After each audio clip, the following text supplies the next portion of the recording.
So sweet you are, like a shining star. You brighten my whole world. You bring me joy just being my girl. Everything's good about you. I couldn't live. Over the years, ideas have come and gone about how to work with students and educate them in the best way possible. Deep down inside, deep within the heart of it all, there's always been the debate of how to work with behaviors that might be interrupting the learning. What is it little Tommy is doing wrong? How can his behavior be corrected? Why is Missy always in the principal's office? It seems like behaviors have been looked at as what needs fixing. In today's world, a new approach to recognizing the things that are going well is taking place, things that people are doing right. From WFRD, Waterford Public Media, and PBIS International, we bring you This High School Life. I'm Ira Glasses, and today we're going to look at behavior in 3 acts. The first act, we'll take a look at how behavior has traditionally been dealt with, all the way back to the single-room schoolhouse of yesteryear. The issuing of detentions, letters and phone calls home, in and out of school suspension. In our second act, we visit the new signs of the times and how they affect a student's day at school.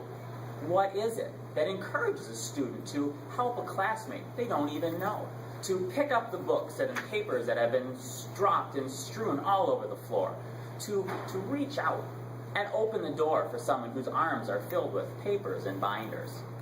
Our third act will consider what students think about these changes. How well do they understand and react to the 2 different approaches to recognizing, disciplining, and rewarding behavior? Our first act takes us to days gone by. A young student, Sarah, has been called down to the office during her first hour because of something that happened yesterday in the cafeteria. Sarah was having an argument with her BFF, and it had escalated into something bigger than conversation. When the first French fry left her hand, she knew it was too late to turn back. Ketchup, French fries, hamburgers, containers of milk, all up in the air, covering not only herself, but the entire population of the table. Sarah's now in the associate principal's office, once again, talking about the issues that led up to the fight and how her next few days will be at school. So, Sarah, what was going through your head as you begin to fling the food in the cafeteria? What do you suppose will be happening to you over the next few days when it comes to being held accountable for your actions? Probably just like an in-school, whatever. I don't care. What has been your experience with the office in the past? I'm down here a lot, but it's no big deal. I don't care, so. Do you feel you've always had your naughty behaviors, those that go against the norm, pointed out? I guess you could say that. I don't like rules, though, so that makes sense. Aren't you worried about what all the detention, suspension hours will do to your successes at school and how it might be setting you up for life after high school? I don't need school. Who needs that? How does all that attention on your negative, attention-seeking behavior make you feel as you go through the day? I don't care. People can say what they want. I don't care if the teachers don't like me. Don't you think about what you might be able to do differently to make you stand out in a better light? It really doesn't bother me. I don't care. I think that I'm doing just fine. What do your friends think? I don't know, but I don't care. If a student's going to be spoken to by a teacher, or worse, an administrator, it always seems because they're doing something wrong. Those days have changed. Welcome to Act 2. As the years have come and gone, we see negative behavior that seems so common. It might be the reason that some kids struggle in the classroom. But what about the good behavior?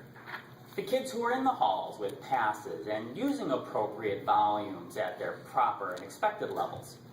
What about making note of the young man or woman who helped the teacher carry 35 binders from one classroom to another? Those who go above and beyond their expected duties.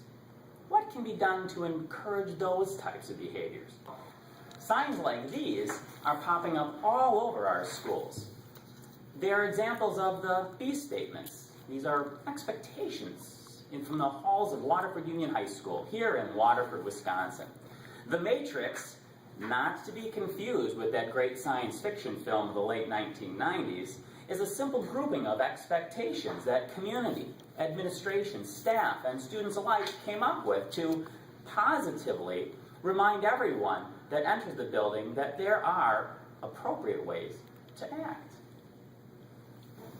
We ran into Jake, a student at Waterford High School who was eyeing up one of these signs. Hi, Jake. So, what do you think of these new signs and the ideas behind being recognized about how to behave and act in the building? I think it's a really good idea having it around for everybody to see. Excellent. What are some of the benefits you've seen in the hallways? I've seen a lot of people being a lot more respectful of others because everyone sees it, so they all kind of know it's there. Excellent. That's great. Have you, Jake, been personally recognized for behaviors that you've done in the building? I actually haven't, but it doesn't matter because other kids see you, so you don't need to be known that you're being recognized. Okay. So, by the sounds of it, do you think taking the time out of the day to be recognized for positive behavior has been good, or just recognizing the bad things has been? I think it's definitely always better to recognize the good. Wow. Act 3. The students' responses overall. Here we are in the central hub of the school, the cafeteria. Right now, it's study hall, but soon enough there's going to be hundreds of kids here eating lunch and chatting and talking. Where else could we get a better response from the student body? Are you more aware of your own behaviors as the potential for being recognized for them? I really am. I think it's nice to just be a nice person and help everybody out, and that's a good reputation to have. Do you see other people's behaviors as having improved for the better since the introduction of PBIS? Yeah, I think even if people are joking around, they're still helping out at the school, whether it's for PBIS or not. What sorts of changes have been happening since WHS has introduced PBIS? Well, definitely people are being more responsible and being respectful, especially toward people. More people are being more generous when it comes to like people dropping stuff, picking it up. A lot more just respect overall has been showing more increasing. Do you see the use of PBIS as something that has been a positive influence in this building? Yeah, people are nicer and you can be rewarded for your nice actions, and it's just a positive. What is one thing you have noticed about PBIS that has benefited you? That more people are doing good behavior. What sorts of changes have been happening since WHS has introduced PBIS? People are a lot kinder around school, and they're a lot more responsible.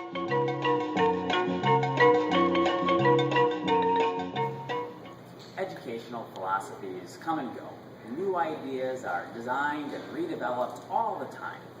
But behavior will always be with us here. PBIS is the start toward changing the ideas of always having to only point out the unfortunate decisions some make in their days and begin to point out and recognize the successful stories, the good that people do. Special thanks to the students at Waterford Union High School, our high school correspondent, WFRD Video Waterford, Waterford Public Media, and PBIS International. As we leave Waterford Union High School, our principal, Mr. Eric Blake, told me, I don't know, but I don't care. I'm Ira Glasses. See you next time.